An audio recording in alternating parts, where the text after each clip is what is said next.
अजित पवारांनी ओबीसींचा निधी रोखला असा आरोप ओबीसी नेते लक्ष्मण हाकेंनी केलाय। मिटकरी चव्हाण अजित पवारांची पिलावळ आहेत अशा शब्दात ओबीसी नेते लक्ष्मण हाकेंनी त्यांच्यावर जोरदार टीका केलेली आहे। ओबीसी नेते लक्ष्मण हाके यांनी हा गंभीर आरोप केलेला आहे। उपमुख्यमंत्री आणि अर्थमंत्री अजित पवार यांनी ओबीसींचा निधी रोखला असा आरोपच ओबीसी नेते लक्ष्मण हाके यांनी केलेला आहे। तर अमोल मिटकरी आणि चव्हाण हे अजित पवारांची पिलावळ आहेत अशा शब्दात त्यांनी टीका केली आहे।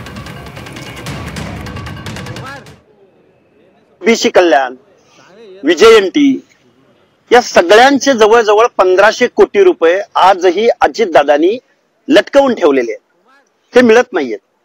भटक्या विमुक्तांची जवळजवळ 7-8 खाती आहेत 50-50 कोटीची, त्याला 1 रुपया सुद्धा अजितदादा पवार देत नाहीये। आणि मग या सगळ्या गोष्टी घडत असताना आम्ही बोलायचं नाही।